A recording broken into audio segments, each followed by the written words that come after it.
പൂർത്തിയാകുന്നത് മകനാകുന്ന ഇസ്മായിൽ നബി അലൈഹി സ്വലാത്തു വസ്സലാം വലില്ലാഹിൽ ഹംദ്, അല്ലാഹുവിനാണ് സർവസ്തുതിയും എന്ന് പറഞ്ഞ് ആ തക്ബീർ ചൊല്ലിയതാണ് നമ്മൾ ഇന്ന് ബലിപെരുന്നാൾ ദിവസം തക്ബീർ ചൊല്ലുന്നു. അറവ് നടത്തുന്ന സമയത്ത് ആ തക്ബീർ അതിന് അനുസ്മരണമാണ്. നേരത്തെ പറഞ്ഞതുപോലെ ഈ മലയുടെ മുകളിലൊക്കെ പാലസുകൾ തന്നെയാണ് ഇവിടെ കാണുന്നത്.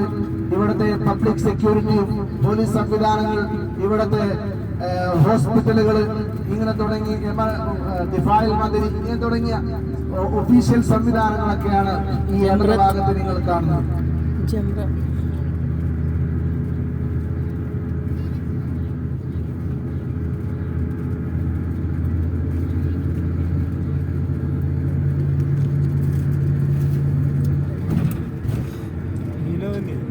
ഇനി നമുക്ക് മിന എന്ന് പറയുന്ന ഈ ഒരു പ്രദേശത്തുള്ള ഹാജിമാരായ ആളുകൾ വരുന്ന സമയത്ത് മിനയിൽ താമസിക്കലാണല്ലോ ഹാജി പ്രധാനമായും കൂടുതൽ സമയം നിൽക്കേണ്ടത് മിനയിലാണ്.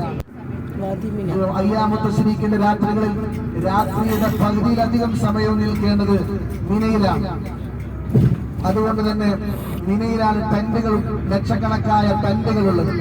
ആ ടെന്റുകൾ നിങ്ങൾ കാണാൻ സാധിക്കും. വളരെ വെളുത്ത രൂപത്തിൽ തീ പിടിക്കാത്ത ടെന്റുകൾ. ഒന്ന് നിങ്ങൾക്ക്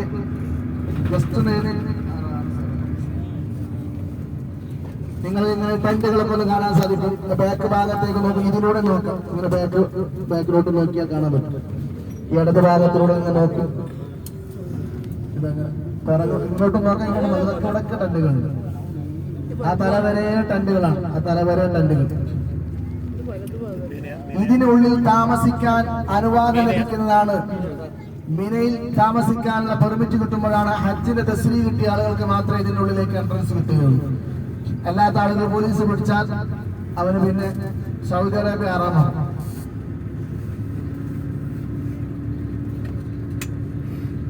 നേരത്തെ പറഞ്ഞതുപോലെ ഇവിടെയും ഹോസ്പിറ്റലുണ്ട്. മിനയിലുള്ള എമർജൻസി ഹോസ്പിറ്റലാണ് ഈ കാണുന്നത്.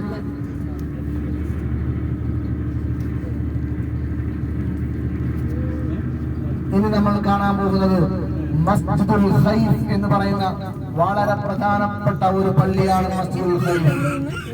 നബി സല്ലല്ലാഹു അലൈഹി വസല്ലം തങ്ങൾ ദുൽഹിജ്ജ 8 അന്നാണ് ഇവിടെ വരുന്നത്. ദുൽഹിജ്ജ 8 അന്ന് ളുഹർ മുതൽ ദുൽഹിജ്ജ 9 അഥവാ ഹജ്ജ് മാസത്തിലെ ദുൽഹിജ്ജ അറഫ ദിവസം ഉണ്ടല്ലോ, അന്നത്തെ സുബ്ഹ് വരെ 5 വഖത്ത് നിസ്കാരം നിർവഹിച്ച സ്ഥലമാണ് മസ്ജിദുൽ ഖൈഫ് എന്ന് പറയുന്നത്.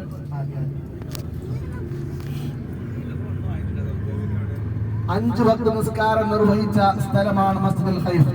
ഇതിനു പുറമെ ധാരാളം അമ്പിയാക്കന്മാരുടെ മഖ്ബറകൾ ഈ പള്ളിക്ക് ചുറ്റുമുണ്ടെന്നാണ് ഇവിടുത്തെ ചരിത്ര ഗ്രന്ഥങ്ങൾ പറയുന്നത്. വളരെ പ്രാധാന്യമേറിയ വളരെ വിശാലമായ പള്ളിയാണ് ഈ കാണുന്നത്. വലത് ഭാഗത്ത് നിങ്ങൾ കാണുന്ന റൈറ്റ് സൈഡിലേക്ക് മസ്ജിദുൽ ഖൈഫ്, नीचे ये 4 मीनार के नीचे मस्जिदुल खैफ, मीना का मस्जिद. हजरत सल्लल्लाहु अलैहि वसल्लम 5 वक्त नमाज इस एक जगह पे नमाज पढ़ा.